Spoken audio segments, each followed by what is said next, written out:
BJP నాయకులు ప్రముఖ సినీ నటుడు ప్రకాష్ రాజ్ను సముద్రంలో చేపలకు ఆహారంగా మారుస్తారట. దాని అర్థం ఏమిటి? అంతేకాదు, రాహుల్ గాంధీ కుటుంబానికి బాబ్రీ మసీదుకు పట్టిన గతే పడుతుందట. దానికి అర్థం ఏమిటి? అంటే రోజురోజుకు బీజేపీ నాయకులు రెచ్చిపోతున్నారు. ఈ దేశంలో ప్రజాస్వామ్యం ఉన్నదన్న విషయం కూడా మర్చిపోతున్నారు.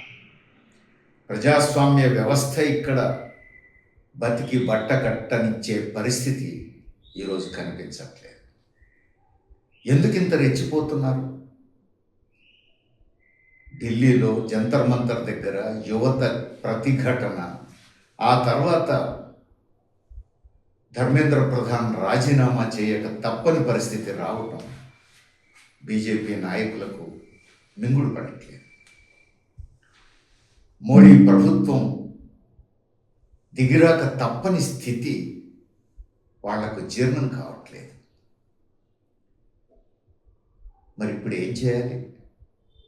తప్పును సరిదిద్దుకోవాల్సింది పోయి తమ ప్రభుత్వం చేసినటువంటి పాపాన్ని దిద్దుకోవాల్సింది పోయి ఇప్పుడు ఫ్రస్ట్రేషన్లో రెచ్చిపోతున్నారు. కర్ణాటకలో బీజేపీ నుంచి ఎమ్మెల్యేగా ఎన్నికైనటువంటి యశ్పాల్ సువర్ణ ఆయన అడ్డగోలుగా మాట్లాడారు. ఈరోజు ఏమంటున్నారు ఆయన? జంతర్ మంతర్ దగ్గర యువత ఆందోళనకు సంబంధించి ప్రకాష్ రాజ్ గారు అక్కడ మాట్లాడిన విషయాలన్నీ కూడా మా బీజేపీ కార్యకర్తలు గమనించారు. ప్రకాష్ రాజ్ చేస్తున్నటువంటి విమర్శలను బీజేపీ కార్యకర్తలు దగ్గరగా గమనిస్తున్నారు.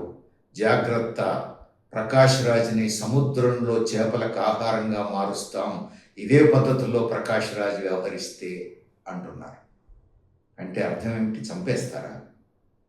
చంపేసి ముక్కలు చేసి సముద్రంలో చేపలకు ఆహారంగా వేస్తారా? ఎటుపోతోంది ఈ దేశం? ఇక్కడితో ఆగలేదు. రాహుల్ గాంధీ ఇట్లానే రాజకీయం చేసినట్టయితే ఆయన కుటుంబానికి బాబ్రీ మసీదుకు పట్టిన గతే పడుతుంది అంటున్నారు ఆయన. అంటే అర్థం ఏమిటి? పట్టపగలు బాబ్రీ మసీద్ని చట్టవిరుద్ధంగా కూల్చివేశారు కదా. ఇప్పుడు రాహుల్ గాంధీ కుటుంబాన్ని బాబ్రీ మసీదు కూల్చివేతతో పోల్చడం అంటే అర్థం ఏమిటి? రాజీవ్ గాంధీ కుటుంబాన్ని అంతం చేస్తారా? కాకపోతే దానికి వేరే ఇంకేదైనా అర్థం ఉందా? ఉంటే బీజేపీ నాయకులు చెప్పాలి ఏం అర్థం ఉందో. ఇంతటి అమానుషమైనటువంటి పద్ధతుల్లో బీజేపీ నాయకులు బహిరంగంగా మాట్లాడడం మొదలుపెట్టారంటే రానున్న రోజుల్లో ప్రజాస్వామ్యానికి రాబోతున్న ప్రమాదాన్ని ఇవన్నీ సూచిస్తున్నాయి. వీటికి ముందే గత డిసెంబర్లోనే ముంబైలో ఒక ఘటన జరిగింది. Social democratic party of India సభ్యులు ఒక ఇద్దరు బాబ్రీ మసీదును కూల్చి ఉండాల్సింది కాదు అన్నారట. అట్లా అన్నందుకు బొంబాయి పోలీసులు ఏం చేశారు? వారిద్దరిని నగర బహిష్కరణ చేశారు 1 సంవత్సరం పాటు. ఎందుకంటే బాబ్రీ మసీదును కూల్చివేసి ఉండాల్సింది కాదు అనే మాట దేశ వ్యతిరేక చర్య అవుతుంది అట. అది దేశ వ్యతిరేక చర్య అవుతుందని ముంబై పోలీసులు భావించి వారిద్దరిని 1 సంవత్సరం పాటు నగర బహిష్కరణ చేశారు. సంతోషించదగిన పరిణామం ఏమిటంటే ఈరోజు బొంబాయి హైకోర్టు ఆ నగర బహిష్కరణను రద్దు చేసింది. పోలీసుల చర్యను తప్పుపట్టింది.